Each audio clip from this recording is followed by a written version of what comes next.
Hello বন্ধুরা, আমাদের দর্শক ছোট বড় সবার জন্য একটি বিজ্ঞপ্তি। এটি শুধুমাত্র একটি গল্প। গল্পে দেখানো সমস্ত মন্ত্র তন্ত্র কাপালিক কাল্পনিক। বাস্তব জীবনে ভূত আছে কিনা তা পুষ্টি করার উদ্দেশ্য আমাদের নয়। রাত্রিবেলা ছিল। রামপুর গ্রাম পুরো অন্ধকার ছিল। সারা আকাশ বৃষ্টি আর বাদলে ছেয়ে গিয়েছিল। একটা ছোট্ট ঘরে কাবেরী প্রসব ব্যথায় ছটফট করছিল। আর কিছু সময় পরে একটা ছেলের জন্ম হয়, যার মাথায় সূর্যের জন্মচিহ্ন ছিল আর কানে সোনার কুণ্ডল নিয়ে জন্ম নেয়। আমার মায়ের শেখানো শিক্ষা দ্বারা বলছি, এর জন্ম পুষ্টমী নক্ষত্রে সূর্যের চিহ্ন আর সোনার কুণ্ডলের সাথে হয়েছে। এ এক মহান জাতক হবে। দুবেলার খাবার জোটে না কপালে, তার ছেলে নাকি আবার মহাপুরুষ জাতক হবে। এই গ্রামে শাসন করা জমিদারের জামাই হবে আমার ছেলে। বাহ বাহ বাহ, জমিদারের ঘরে জামাই। আগে আমাকে এই প্রসবের টাকা দে, তারপর যাস জমিদারের ঘরে। বাচ্চার জন্মের রাতেই ঠান্ডা লেগে কাবেরীর মৃত্যু হয়। কাবেরীর স্বামী সোমেশ ছেলের নাম ক্রান্তি রাখে আর খুব যত্নে বড় করতে লাগে। সোমেশ সমুদ্রের মাছ ধরতে যেত আর তা দিয়ে জীবন ধারণ করত। ক্রান্তি 3 বছরের হয়ে যায়, কিন্তু ক্রান্তিকে ঘরে একা রেখে আসা সম্ভব নয়, তাই মাছ ধরার জন্য তাকেও নিয়ে যেতে লাগে। একদিন সেই কথা দাই পুরো গ্রামে ছড়িয়ে দেয়। মঙ্গলপুরের জমিদার শ্যামসুন্দরের বোনপো পাণ্ডুরাম ক্রান্তির ব্যাপারে জানতে পারে।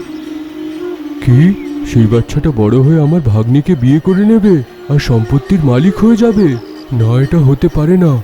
আমি আমার ভাগ্নি যমুনার বিয়ে আমার ছেলের সঙ্গে করাবো। এখন কি করি? পাণ্ডুরাম জমিদারের কাছে গিয়ে ক্রান্তির ব্যাপারে সব জানায়। তুমি যেটা বলছো সেইটা কি সত্যি? হ্যাঁ, আপনি সেই দাইমাকে জিজ্ঞেস করতে পারেন যে তার জন্ম করিয়েছিল। তারপর সেই দাইকে ডাকে। আমাকে বলো, তুমি মৃত কাবেরীর বাচ্চাকে জন্ম করিয়েছিলে না? সেই বাচ্চাটা জন্মর থেকে বিশেষ ছিল তো? হ্যাঁ, এটা সত্যি। আমি আমার চোখে দেখেছি। ও কোনো সাধারণ ছেলে নয়। ওর জন্ম কানে স্বর্ণ কুণ্ডল আর কপালে সূর্যের চিহ্ন নিয়ে হয়েছে। আমি বিশ্বাস করতে পারছি না। কে সেইখানে? সাহেব বলুন। শিগগিরই যাও আর আমার জ্যোতিষীকে নিয়ে এসো। জ্যোতিষকে যা যা হয়েছে সব বলা হয়। জ্যোতিষ তারপর যমুনার কুণ্ডলী দেখে বলে, হ্যাঁ, আপনি ঠিক বললেন। যমুনার হবু বর একজন গরিব। জন্মর থেকে কানের মধ্যে সোনার দুল আর মাথার মধ্যে একটা সূর্য চিহ্ন হবে, আর পুষ্যামী নক্ষত্রতে জন্ম নিয়েছে। শ্যাম সুন্দর নিজের মেয়েকে এক গরিব ঘরের বৌমা হিসাবে পাঠাতে চায় না, তাই ক্রান্তিকে মারার সিদ্ধান্ত নেয়। ও পাণ্ডুরামের সাথে পাহাড়ে যায় আর সমুদ্রে মাছ ধরছে সোমেশের ওপর তীর ভাড়া ছড়ে।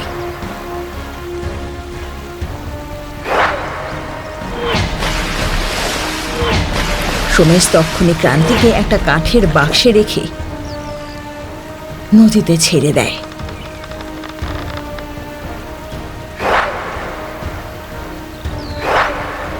সোমেশের গায়ে বল্লম লাগে আরও তক্ষুনি মারা যায়। ক্রান্তিকে যে বাক্সে রেখে সমুদ্রে ছেড়ে দিয়েছিল ও, সেই বাক্স সমুদ্রে ভেসে চলে যায়। কিছুক্ষণ পর ওরা সোমেশের শবদেহ জলে ভাসতে দেখে, কিন্তু ক্রান্তিকে কোথাও পায় না। সেদিন সবাই ক্রান্তির খোঁজ করতে লাগে। সেই দিকে সেই বাক্স ঢেউয়ে বয়ে 3 দিন পরে কিনারায় পৌঁছায়। আর ক্রান্তিকে সুবর্ণা এবং দামোদর দম্পতি পায়।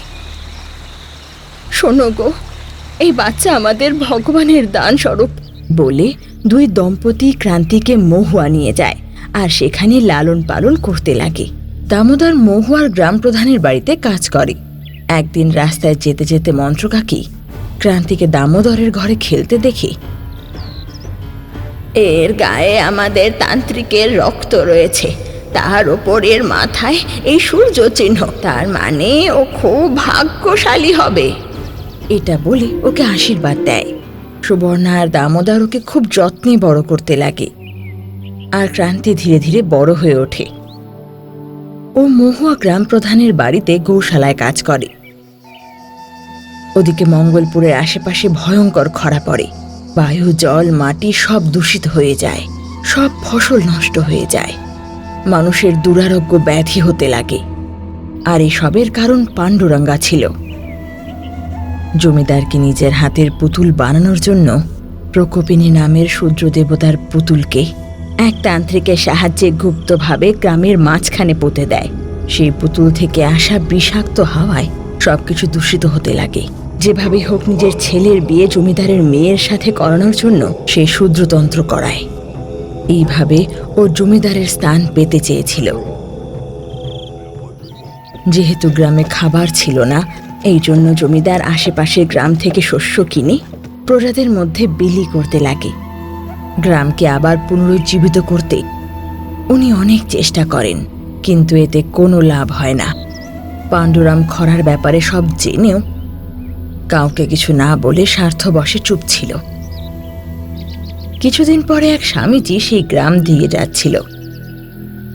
উনি সেই গ্রামের অবস্থা দেখে, আমি বলতে পারবো না আপনার গ্রামে এই স্থিতি কেন উৎপন্ন হয়েছে, কিন্তু আমি আপনাকে উপায় বলতে পারি। বলুন স্বামী, আপনি যা বলবেন আমি তাই করব।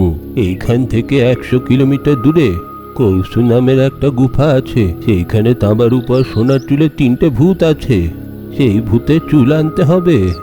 তাদের শক্তি দিয়ে আপনাদের গ্রামের খারাপ দিন সরে গিয়ে ভালো দিন আসবে। উনি বিস্তারে বলেন যে কি করতে হবে। আর এই ব্যাপারে জমিদার পুরো গ্রামে খবর ছড়িয়ে দেয়। এইখান থেকে 100 মিল দূরে কৌশু নামের এক গুফা আছে।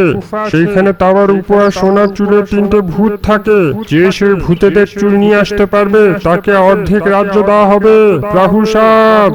অনেক যুবক চেষ্টা করে, কিন্তু যেই যায় তার মধ্যে কেউ ফিরে আসে না। কিছু সময় পরে শস্য কিনতে জমিদারের সাথে একদিন পাণ্ডুরাম ও মহুয়া আসে। আর মহুয়া গ্রামে এসে গ্রাম প্রধানের ঘরে ক্রান্তিকে দেখে ওর কপালে সেই জন্মচিহ্ন দেখে ওকে চিনতে পারে। আর অচেনার রূপ নিয়ে, বাবা, এইটাই তোমার গ্রাম? খুব বুদ্ধিমান দেখাচ্ছ। হ্যাঁ, এইটাই আমার গ্রাম। এর মাথায় সূর্যের চিহ্ন আর কানের মধ্যে সোনার দুল দেখে নিশ্চিতভাবে যেমন জ্যোতিষী বলেছিল, এইটাই আমার হবু জামাই। ছোটবেলা বেঁচে গেছিল, এখন আর বাঁচতে পারবে না এ।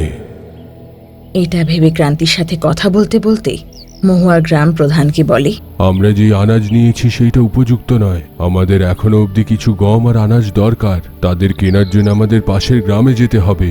আমরা আমাদের দিওয়ানকে এর ব্যাপারে বলে কিছু টাকা পাঠাতে বলবো। এই ছেলেটা বিশ্বাস করার মতন মনে হয়। আপনি কি এই কথাটা বলার জন্য আমাদের গ্রামে পাঠাতে পারবেন? জমিদার মশাই, যেমন আপনি বলেছিলেন, আমাদের ছেলে খুবই ভালো, আমি তাকে বলে দেব এটা। এইভাবে জমিদার ক্রান্তিকে এক বন্ধ খাম দেয় আর মঙ্গলপুর গিয়ে তার দেওয়ানকে দিতে বলে জমিদার নিজের চিহ্ন স্বরূপ মোহর চিহ্নের আংটি তাকে খুলে দেয়। ক্রান্তি তারপর একলাই মঙ্গলপুরের জন্য রওনা হয়। চলতে চলতে ও সন্ধেবেলায় মঙ্গলপুরের সীমানায় পৌঁছায়। সেখানে এক ঘরের কাছে গিয়ে, কেউ আছে? ভেতরে কেউ আছে? কে বাবা তুই? আমার গ্রাম হলো মহুয়া। আমি মঙ্গলপুরে যাচ্ছি। অনেক ক্লান্ত হয়ে গেছি। আজকে আপনার বাড়িতে একটুখানি বিশ্রাম করে সকাল হলে বের হয়ে পড়ব। আমার ঘরে? আমি তো তান্ত্রিক রে। এই গ্রামের লোকেরা আমাকে গ্রাম থেকে বের করে দিয়েছে, তাই এখানে একলা থাকি। আর রাত্রে হলেই আমার ঘরে ভূত পিশাচ আসে যে তোকে দেখলে খেয়ে নেবে তোকে। তুই যা বাবা। আমি ভূত পিশাচকে ভয় পাই না। আমি এখানে থাকতে পারবো কাকি। অনেক ক্লান্ত হয়ে গেছি, দয়া করে থাকতে দিন। ক্রান্তির এত অনুরোধে সে আর মানা করতে পারে না। ক্রান্তি সেখানেই শুয়ে পড়ে। রাত্রে সত্যি সত্যি কিছু পিশাচি নিয়ে আসে আর ঘুমন্ত ক্রান্তিকে মেরে খাওয়ার ইচ্ছায় আশেপাশে ঘুরতে লাগে, কিন্তু তারা সেটা করতে পারে না।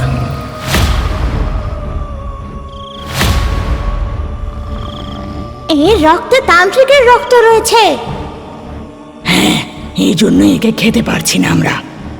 মন্ত ক্রান্তির কাছে এসে ওকে সঙ্গে, শঙ্ভু, এ আর কেউ নাই, তোর নাতি, তোর মেয়ের ছেলে। কে? এ আমার মেয়ের ছেলে, আমার নাতি। এই জন্যই তো ওকে ছুতেও পারছি না আমরা। এটা বলে পিশাচ সেখান থেকে উড়ে চলে যায়। ও তারপর ঘুমন্ত ক্রান্তির কাছে যায়। ও ওকে ভালোবেসে দেখে আর পাশে রাখা সেই খাম দেখে নিজের জাদুই শক্তি দিয়ে সেই পত্র না খুলেই ভেতরের খবর পড়ে নেয়। এই পত্র নিয়ে আসা ব্যক্তিকে আমার মেয়ের চোখের থেকে দূরে গিয়ে মেরে ফেলো, জমিদার। পত্রের সেই লেখা পড়ে শঙ্খুবাই অবাক হয়ে যায় আর সেই পত্র না খুলেই তাতে লেখা জিনিস মিটিয়ে দেয় আর নিজের তন্ত্র ক্ষমতা দিয়ে তাতে লিখে দেয় যে এই পত্র নিয়ে যে আসবে তার সাথে মেয়ের বিয়ে করিয়ে দাও। এই ঘটনা থেকে অজ্ঞাত ক্রান্তি সকালে উঠে যেতে যায় তখনই, বাবা তুই আর কেউ নোস, আমার মেয়ের ছেলে, আমার নাতি। তুই তুই বিশ্বাস করবি না, কিন্তু তোর শোয়ার সাথে এসেছিল। ওরাই আমাকে বলেছে তোর মায়ের জন্য আমি তান্ত্রিক বিদ্যা ছেড়ে দিই, এক সাধারণ মানুষের জীবন কাটাচ্ছি। তাই তোর মাকে তান্ত্রিক আর মেয়ে বলে সবাই খ্যাপাত। তোর মা ছোটবেলা থেকে তান্ত্রিক মন্ত্র নিয়ে জন্মেছিল, কিন্তু ও প্রয়োগ করতো না, ও সাধারণ জীবন বেছে নিয়েছিল। তাই তোমার মা আমাদের কাউকে না বলে তোমার বাবার সাথে এই গ্রাম ছেড়ে চলে যায়। আমার স্বামী তোমার মায়ের খোঁজে যায়, কিন্তু ফেরে না আর। এই গ্রামে কোনো পেতনির অভিশাপ লেগেছে, তাই নষ্ট হয়েছে, খরা পড়েছে, বিষ ছড়িয়েছে। গ্রামবাসীরা ভেবেছে আমি এর কারণ, তাই আমাকে বের করে দিয়েছে। এই পত্র তুই নিয়ে যাচ্ছিস, জমিদারের দেওয়ানকে গিয়ে দে, তোর সব ভালো হবে। হ্যাঁ, তাই নাকি? আপনি যেটা বলছেন সব বিদঘুটে, কিন্তু আপনাকে দেখলে আমার খুব আপন মনে হয়। ঠিক আছে দিদা, আমি আসি। এটা বলে ক্রান্তি সেখান থেকে চলে যায়। তারপর মঙ্গলপুর পৌঁছে জমিদারের দেওয়া সেই পত্র দেওয়ানকে দিয়ে সেই পত্র পড়তেই আর জমিদারের আংটি দেখতেই দেওয়ান মশাই বাক্য ব্যয় না করে ক্রান্তির সাথে যমুনার বিয়ে দিয়ে দেয়। যমুনা আর ক্রান্তিরও পরস্পরকে পছন্দ হয়। শস্যের জন্য যাওয়া জমিদার আর পাণ্ডুরাম যখন নিজের গ্রামে ফিরে আসে তো ক্রান্তিকে যমুনার সাথে দেখে অবাক হয়ে যায়। দিওয়ান, দিওয়ান, হ্যাঁ বলুন সাহেব। আমি তোমাকে কি করতে বলেছিলাম তুমি কি করলে? তুমি কি পড়োনি আমি চিঠিতে কি লিখেছিলাম? চিঠি আনা লোককে আমি মারার ব্যাপারে বলেছিলাম, তুমি কি করলে? আপনার চিঠিতে তো আপনি লিখেছিলেন যে এই চিঠিটা যে নিয়ে আসবে আপনার মেয়ের বিয়ে তার সঙ্গেই দেওয়া হবে। তারপর সেই পত্র আর আংটি দেখায়। কিছু একটা প্রতারণা হয়েছে। আমি অচেনা লোককে যে কারোর ঘরে মজুরি খাটে আমার জামাই হিসেবে মেনে নিতে পারবো না। ক্রান্তিকে জামাই রূপে মেনে নেওয়ার নাটক করে জমিদার মশাই পাণ্ডুরঙের সাথে ওকে মেরে ফেলার পরিকল্পনা করে। পাণ্ডুরং, কালকে একে খাবারে বিষ মিশিয়ে দিয়ে মেরে ফেলা হবে। খুব ভালো যোজনা বানিয়েছেন। তারপর দুজনে ক্রান্তিকে সেই বিষাক্ত খাবার খাওয়ায়। ক্রান্তি খেতে যাবেই তখনই সেখানে একটা বেড়াল এসে সেই খাবার খেয়ে নেয়। এই বিড়ালটাকে এখনই আসার ছিল। ছি, সব ষড়যন্ত্র ভেস্তে গেল। সেই বিড়ালটার কারণে সে বেঁচে গেল, কিন্তু কাল একে যেরম তেরম করে শেষ করতেই হবে। তুমি সাপ ধরার লোকেদের সঙ্গে দেখা করে তার সঙ্গে একটা বিষধর সাপ নিয়ে আসতে বলো। ও, বুঝে গেলাম, দারুণ ষড়যন্ত্র, আমি এক্ষুনি জোগাড় করছি। এটা বলে ও একটা সাপুড়িকে ধরে আনে আর ঝুড়িতে বিষাক্ত সাপ ধরে আনে আর ক্রান্তির ঘুমানোর সময় ওর বিছানার পাশে সাপটাকে ছেড়ে দিতে বলে। সাপ আস্তে আস্তে ক্রান্তির ওপর চড়ে। ফনা তুলে দেখে তো ক্রান্তির মাথায় সেই সূর্যের জন্মচিহ্ন দেখতে পায় আর ফেরত চলে যায়। ভেবেছিলাম সাপ কামড়ালে সে মরে যাবে, কিন্তু এইবারেও সে বেঁচে গেল। এইটা একটা কালো বিষধর সাপ যে সবসময় রেগে থাকে, মানুষ দেখলেই সে কামড়ে নেয়। কিন্তু কে জানে এবারে কামড়ালো না। যা হয়ে গেছে তাই নিয়ে ভেবে কোনো লাভ নেই, যেটা হতে চলেছে তার ব্যাপারে ভাবো পাণ্ডুরাং। আমি এটাই ভাবছিলাম জামাই বাবু, এত কিছু করার পরে আমরা তাকে মারতে পারছি না কেন? এইবারে সে আমার ষড়যন্ত্র থেকে বাঁচতে পারবে না। কি সেই ষড়যন্ত্র? বলবো, তার মৃত্যুর পরে বলবো। একদিন জমিদার মশাই ক্রান্তির কাছে এসে, জামাই, দেখছো তো এই গ্রামের পরিস্থিতি। কে জানে কি কারণে এই গ্রাম খরাতে ভুগছে এতদিন ধরে। হ্যাঁ শ্বশুর মশাই, গ্রামের সব লোকেরা খুব খারাপ স্থিতিতে আছে। এই স্থিতির থেকে স্বাভাবিক হওয়ার জন্য শুধু একমাত্র উপায় আছে। এমন একজন স্বামীজি বলেছিলেন। কোনো উপায় আছে? তাহলে তাড়াতাড়ি সেটাকে ব্যবহার করা হোক। এইটা তো সহজ নয় জামাই, এটাকে চেষ্টা করে অনেকজন নিজেদের প্রাণ হারিয়েছে। সেইটা কোন উপায়? আমাকে বলুন শ্বশুর মশাই, আমি করার চেষ্টা করব। না, তুমি এমন করতে পারো না, তোমার প্রাণের বিপদ হয়ে যাবে। দয়া করে তুমি জোর করো না আমাকে। আমি আপনাকে কথা দিচ্ছি শ্বশুর মশাই, এটা যতই কষ্টকর হোক আমি করে দেখাবো আপনাকে। আমি মঙ্গলপুরকে আগের মতন করে দেবো। বলুন কি করতে হবে? ঠিক আছে বাবা, তুমি যা বলছো। এইখান থেকে 100 মিল দূরে কৌশু নামের এক গুফা আছে। সেইখানে তাবার উপর সোনার চুলে 3টে ভূত থাকে। সেই ভূতেদের চুল আনতে হবে। ও জামাই বাবু, এইটা আপনার ষড়যন্ত্র। আমি এখন সব জিনিস বুঝে গেছি। এই ভূতেদের হাতে নিশ্চয়ই মারা যাবে। আমার ছেলে তোমার মেয়েকে নিশ্চয় করে বিয়ে করবে। আমার ছেলে জমিদার হবে এরপরে, সেটাও নিশ্চিত। আমি সেই ভূতেদের চুল নিয়ে আসব। শ্বশুর মশাই, এই গ্রামকে আগের মতন করে তোলার জন্যে আমার যাওয়াটা খুবই নিশ্চিত। আমাকে একদম আটকাবেন না, আমি আসি। এটা বলে চলে যাওয়া ক্রান্তিকে দেখে তুমি যাও, সেইটাই তো আমি চাই। যাও যাও, ওদের হাতে মরো। নিজের স্ত্রীর থেকে বিদায় নিয়ে ক্রান্তি ঘোড়ায় চেপে কৌশা গুহার জন্য বেরিয়ে পড়ে। রাস্তায় নিজের দিদা শঙ্খুবাইয়ের সাথে দেখা করে যা যা হয়েছে তাকে জানিয়ে নিজের মেয়ের আমার সঙ্গে বিয়ে করে থাকা শ্বশুর মশাই আজকে বিপদে আমি দেখতে পারিনি। তোর শ্বশুর মশাই ততটা ভালো নয় যতটা ভাবছিস। ঠিক সময় বুঝতে পারবি। এইটা তো সত্যি সেই গ্রাম খরাতে ভুগছে, তাই আমি কৌশু গুফাতে যাব। আমিও সেই কৌশল গুহা আর 3 পিশাচের কথা শুনেছি। ওরা খুব ভয়ঙ্কর। এই অভিমন্ত্রিত তাবিজ গায়ে রাখবি পড়ে। গুহায় ঢোকার আগে তোকে অনেক অবরোধ পার করতে হবে। সেই সব অবরোধকে বুদ্ধির সাহায্যে পার করবি। কিছু জায়গায় বুদ্ধির আর কিছু জায়গায় শারীরিক বল প্রয়োগ করবি, আর বিজয়ী হয়ে ফের যা বাবা। এইভাবে দিদা শঙ্খুবাইয়ের সাথে দেখা করে আর ওনার আশীর্বাদ নিয়ে কুশু গুহার জন্য রওনা হয়। অনেক লম্বা রাস্তা চলার পর ও কুশু গুহার কাছে পৌঁছায়। তো সেখানে দুটো উঁচু পাহাড়ের মাঝখানে একটা কাঠের ব্রিজ ছিল। তার এক কোণায় একটা ব্যক্তি ব্রিজ আর পাহাড়ের কোণা ধরে ঝুলছে, যাতে পুল পড়ে না যায়। ক্রান্তি তাতে চলতে শুরু করে, আর যেই শেষ অবধি পৌঁছায় আমি আর ভার উঠাতে পারছি না। আমি কখন মুক্তি পাবো বলো, না হলে পুলটা ছেড়ে দেব। আমরা দুজনে ঘাটিতে পড়ে যাব। আমি তোমাকে এর উপায় বলে দেবো, কিন্তু আমাকে আগে পুলটা পার করতে দাও। কৌশু গুফা কোন দিকে বলো? এটা বলে ক্রান্তিকে পুল পার করার সুযোগ দিয়ে কুশু গুহার জন্য কিভাবে যেতে হয় সেটা বলে। ক্রান্তি পুল পার করে সেই রাস্তায় অনেক দূর যায়। সেখানে একটা শুকনো কুয়া দেখতে পায়। তার পাশেই একটা কঙ্কাল বসে কাঁদছিল। সবসময় কুয়োর থেকে দুধ বের হতো, এখন আর একদমই দুধ বের হয় না। এই দুধের কুয়ো কবে ভরবে আর আমার ক্ষুধা কবে যাবে বলো? যদি তুমি আমাকে না বলো, আমি তোমাকে এখান থেকে যেতে দেবো না, আর তোমাকে প্রাণে মেরে ফেলবো। বলবো, আগে তুমি আমাকে যেতে দাও। কৌশু গুফার থেকে ফেরার সময় আমি তোমাকে সব বলবো। আমাকে বিশ্বাস করে তুমি ছেড়ে দাও। তোমাকে দেখে মনে হয় তুমি খুবই সাহসী লোক। আমি তোমাকে বিশ্বাস করে ছাড়ছি। এমনিতেও এইখান থেকেই তোমাকে ফিরতে হবে, না বললে আমি তোমাকে মেরে ফেলবো। এইভাবে কুয়ার পাশে বসে থাকা সেই কঙ্কালও ক্রান্তিকে এগিয়ে যাওয়ার পথ বলে দেয়। ক্রান্তি তারপর কিছুটা এগোয়। সেখানে একটা শুকনো গাছে ভূত লটকে ছিল। ওকে পার করে যাওয়ার সময় গাছে লটকে থাকা ভূত ওকে বলে, আমি জানি না এই গাছটা কেন শুকিয়ে গেছে, এতে আর ফল লাগে না কেন।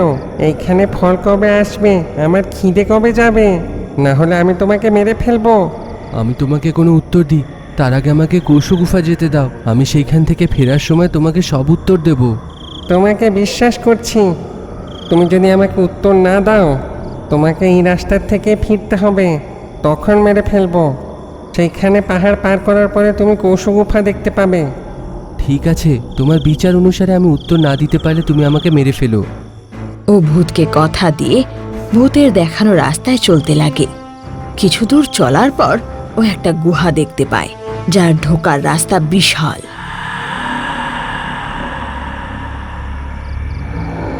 সেই গুহা খুপড়ি আর কঙ্কালে ভরা, আর ওটাই কোষী গুহা ছিল।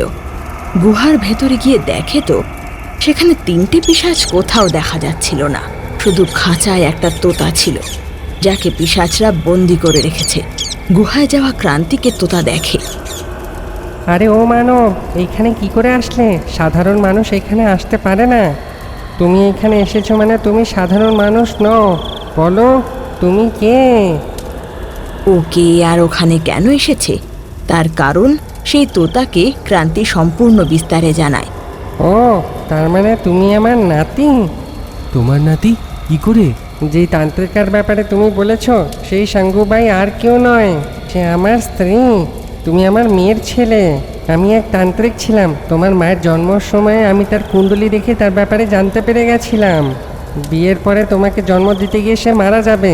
আমার মেয়ের প্রাণ বাঁচানোর জন্যে আমাকে খগোলতন্ত্র করার ছিল। সেইটা করার জন্য পিশাচের তাবার উপর সোনার চুল দরকার ছিল।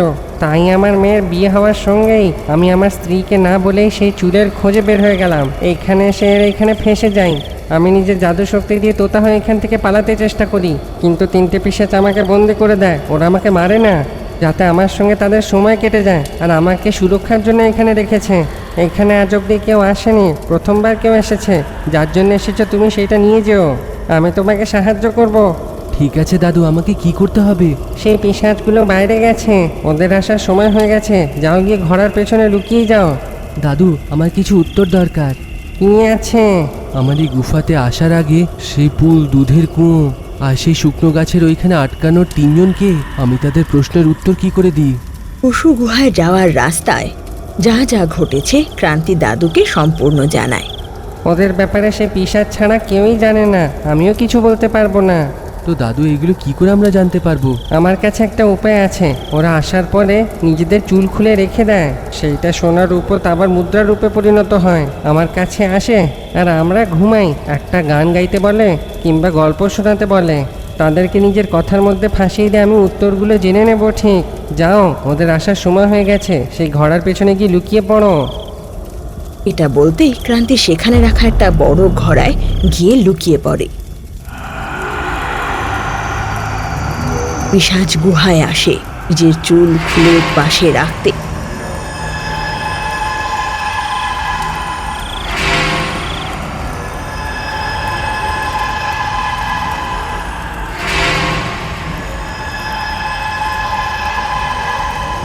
ওরা সোনা, তামা আর পিতলের মুদ্রায় বদলে যায়। পিশাচ তারপর তোতার কাছে এসে, আমাদের ঘুম পাচ্ছে, গান গাও। গান নয়, একটা ভালো গল্প বলো। গান গল্প যা আছে বলো, আমাদের খুব ঘুম পাচ্ছে। কোনো গান কিংবা গল্প নয়, এক এক করে আমি প্রশ্ন জিজ্ঞেস করব। সাহস থাকলে উত্তর দিও। হ্যাঁ। এমন কোন জিনিস আছে আমরা যেটা জানবো না? যা জিজ্ঞেস করার আছে তাড়াতাড়ি জিজ্ঞেস করো। প্রথম প্রশ্ন, আমাদের রাস্তায় থাকা সেই পুলের লোকটাকে কবে মুক্তি দেওয়া হবে? পুল না পার করে সে বহন করে থাকা লোকটার উপরে 3টে ফোঁটা রক্ত দিতে হবে। রক্ত দেওয়াতে পুলের লোকের জায়গাতে সে চলে যাবে, আর পুলের লোকটা সবসময়ের জন্য মুক্তি পেয়ে যাবে। ঠিক উত্তর বললে। আমার দ্বিতীয় প্রশ্ন, দুধের কুয়োতে দুধ আসছে না কেন? দুধ আসার জায়গাতে রাক্ষসী ব্যাঙ ডিম দিয়েছে, তাকে মারলেই দুধ বের হবে। ঠিক উত্তর। আমার তৃতীয় প্রশ্ন, সেই শুকনো গাছে ফল লাগছে না কেন? গাছের নিচে রাক্ষসী ইঁদুর তার জড়গুলো কেটে দিচ্ছে, তাকে মেরে দিলে সেই গাছে আবার ফল আসবে। কিন্তু তুমি ওদের ব্যাপারে জিজ্ঞেস করছো কেন তোতা? ওদের আশেপাশে গেলে আমরা ছাই হয়ে যাব, জানো?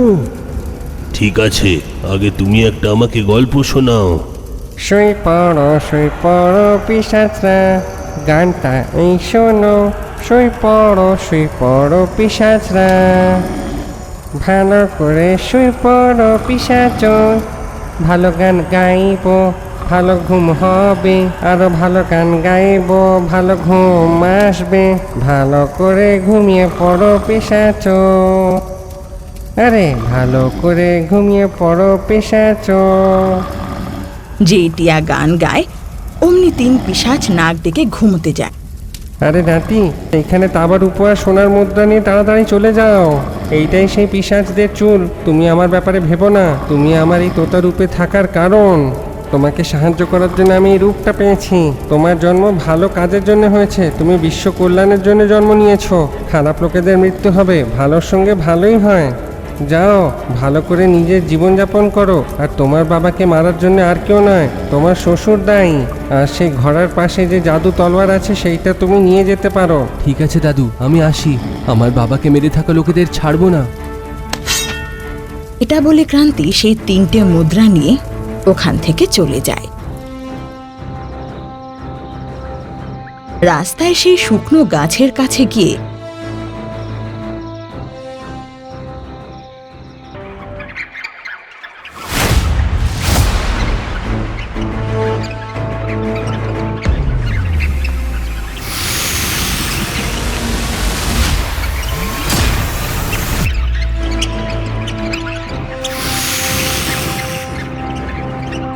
গাছের নিচে শিকড় খাওয়া সেই রাক্ষসী ইঁদুরকে মেরে ফেলে। সেই গাছ সঙ্গে সঙ্গে সবুজ হয়ে যায়।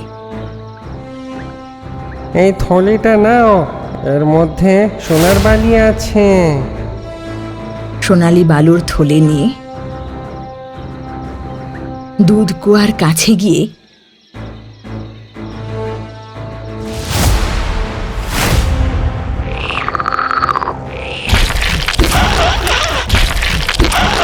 দুধ কুয়ার নিচে ডিম পাড়া রাক্ষসী ব্যাঙকে ও তলোয়ার দিয়ে সেখানে মেরে ফেলে।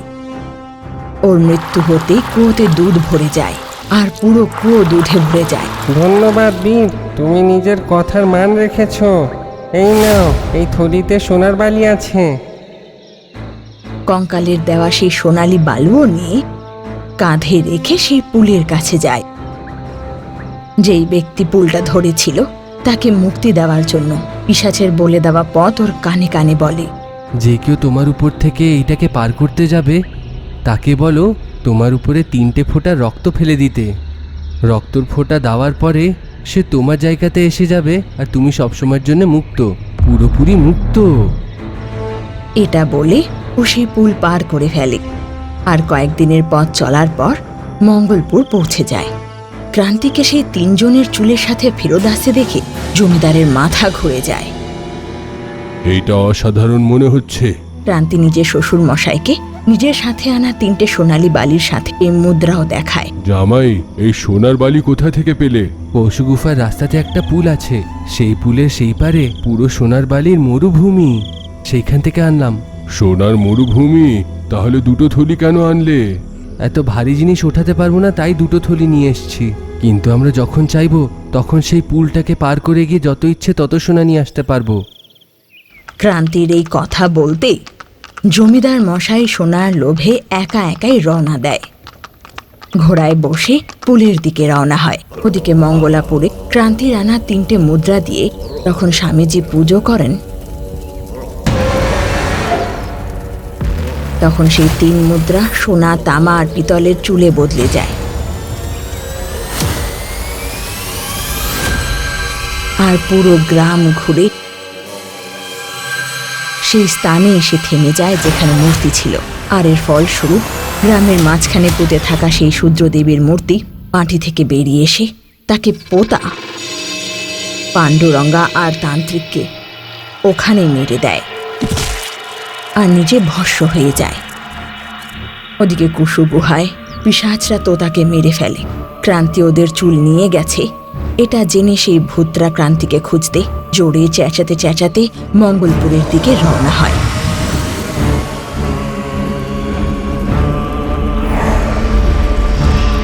তোতার মধ্যে বন্দি দাদুর আত্মা মহুয়া গিয়ে সব কিছু মন্ত্র কাকিকে জানিয়ে দেয়। শুধু আপনি সেই পিশাচদের হাত থেকে আমার ছেলেকে, মঙ্গলপুরের প্রজাকে বাঁচাতে পারবেন।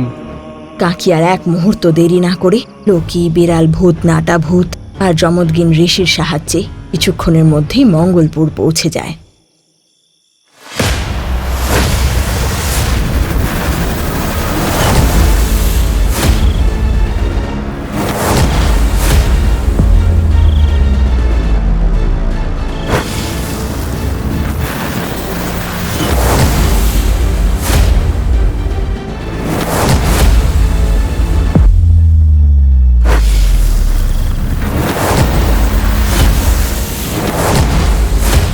আর 3 জন পিশাচকে গ্রামে প্রবেশ করতে আটকায়। এতবার মারার পরেও ওদেরকে মারা যাচ্ছিল না। ওদিকে পুলের কাছে যাওয়া জমিদারকে দেখে যে আদমি পুল ধরেছিল, যদি তুমি পুল পার করতে চাও 3টে ফোঁটা রক্ত আমার গায়ের উপরে ফেলো, না হলে আমি পুল পার করতে দেবো না। ব্যাস, শুধু 3টে ফোঁটা? এই পুলের সেই পারে তো পুরো মরুভূমি। ঠিক আছে ঠিক আছে। এটা ভেবে জমিদার নিজের হাত কেটে রক্তের 3টে বিন্দু ওর ওপর ফেলে। এতে সেই ব্যক্তি মুক্ত হয়ে যায় আর জমিদার তার জায়গায় গিয়ে পুল বহন করতে লাগে। পুলের সেই লোকটা মুক্তি পেতেই মঙ্গলপুরে আসা সেই 3 পিশাচ পরিতে বদলে যায়। পুল, কুয়া আর গাছ 3 জনেই যক্ষিণীতে বদলে যায় আর মঙ্গলপুরে প্রকট হয়। যারা যক্ষিণীতে বদলে যায় তারা ক্রান্তিকে অনেক ধনরত্ন দেয়। আমরা 3 জন গান্ধর্ব জোড়া, এক ঋষির অভিশাপে আমরা ভূত পিশাচ হয়ে গিয়েছিলাম। আপনার জন্য আমরা মুক্তি পেলাম। এটা বলে ওরা 3 জন সেখান থেকে অদৃশ্য হয়। ওদিকে পাণ্ডুরাম আর তান্ত্রিক তাদের আনা দুষ্ট শক্তি দ্বারা নিজেরাই মারা যায়। জমিদার সেই পুল বহন করতে করতে নিজের পাপের সাজা কাটতে লাগে। ক্রান্তি মঙ্গলপুরের জমিদার হয়ে যায় আর আবার মঙ্গলপুর আগের মতো সবুজ ফসলে ভরে ওঠে। মন্ত্রকাকিকে গ্রামবাসীরা সবাই ধন্যবাদ জানায়। ক্রান্তি তার পালন পোষণ করা মা বাবা আর গ্রামের বাইরে থাকা তার দিদাকে গ্রামের ভিতর নিয়ে আসে আর সবাই একসাথে সুখে শান্তিতে থাকতে লাগে।